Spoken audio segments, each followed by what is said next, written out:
Salam sejahtera Malaysia. Selamat pagi tuan-tuan dan puan yang dihormati sekalian. Isu tentang Kampung Sungai Baru.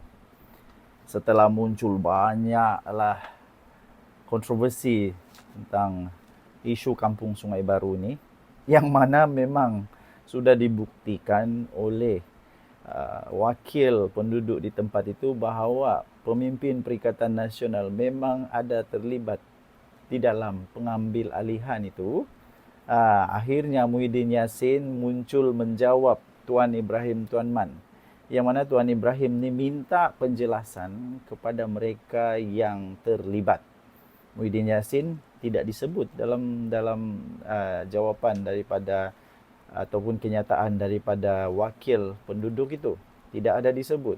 Tapi entah kenapa Muhyiddin Yassin tiba-tiba menjawab pula. Mungkin kerana dia Perdana Menteri lah kot kan.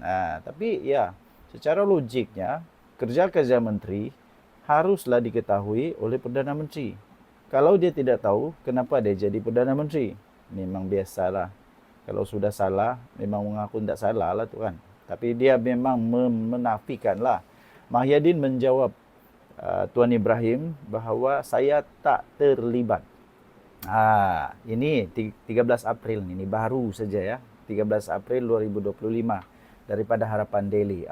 Ekoran permintaan daripada timbalan Presiden PAS sendiri, Datuk Seri Tuan Ibrahim Tuan Man hari ini, bekas Perdana Menteri Tan Sri Mahyadin Mat Yassin menegaskan beliau tidak bertanggungjawab membuat keputusan pengambilan tanah kampung Sungai Baru. Persoalannya, kalau dia tidak terlibat, maksudnya dia punya menteri tidak libatkan dia kah? Kenapa mereka tidak libatkan dia? Dan kenapa mereka tidak merujuk kepada dia dulu? Sepatutnya merujuk dulu. Kecuali memang ada kelompangan kuasa, penurunan kuasa yang tidak betul berlaku dalam Perikatan Nasional. Beginikah yang mau merintah negara kita lagi? Selalulah sudah kantoi Muhyiddin Yassin kata tak tahu ni. Dalam satu kenyataan Muhyiddin berkata, keputusan pengambilan tanah tersebut yang dibuat di bawah Akta Pengambilan Tanah 1960 tidak melibatkan beliau sebagai Perdana Menteri pada ketika itu. Oh, patutlah. Sekarang kita tahulah. Sebab itu dia tidak terlibat. Tapi at least dia kena tahu. Saya fikir dia ada kuasa untuk menasihatkan, kuasa untuk memberikan arahan ya atau tidak kan. Kalau saya salah, beritahulah salah. Saya bukan lawyer. Sebaliknya, kata beliau, ia telah melalui proses di bawah Akta Pengambilan Tanah 1960 di mana keputusan mengenainya dibuat oleh pihak berkuasa tanah wilayah persekutuan. Bagus jugalah dia tidak campur tangan.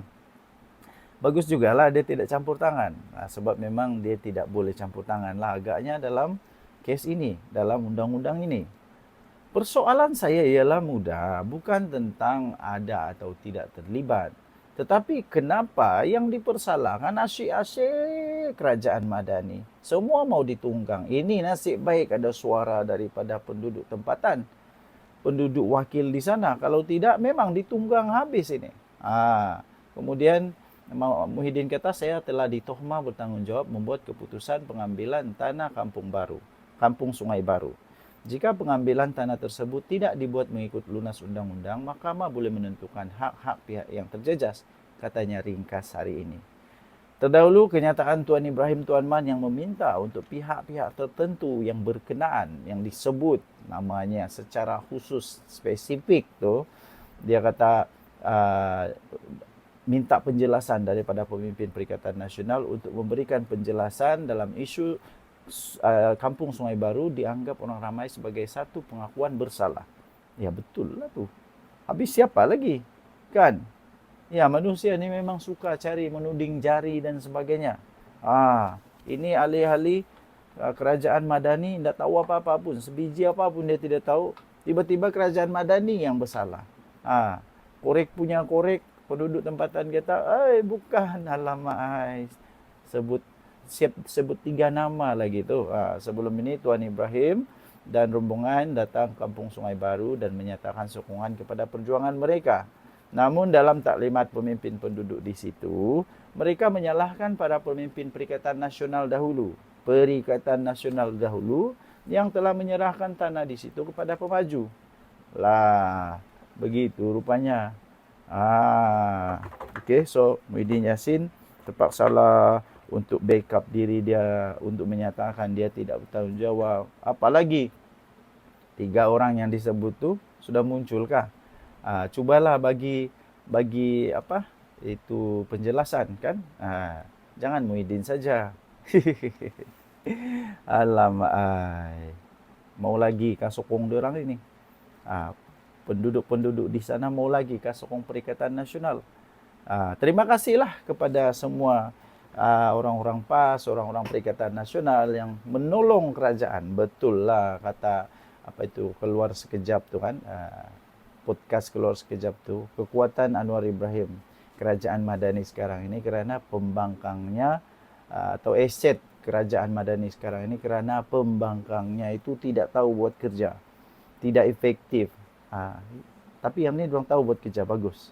Mereka telah membantu kerajaan untuk mendedahkan secara sendirinya, mendedahkan siapa sebenarnya yang bersalah, siapa sebenarnya yang patut dipertanggungjawabkan. Sepatutnya Datuk Seri Anwar Ibrahim dan kerajaan berterima kasihlah kepada mereka kan. Terima kasih kerana anda telah mendedahkan diri sendiri. Jadi kepada penunggang-penunggang isu yang semua mau ditunggang, tak payahlah. Ya. Tidak perlu. Inilah buktinya. Pembangkang ni dia tidak buat kerja rumah pun.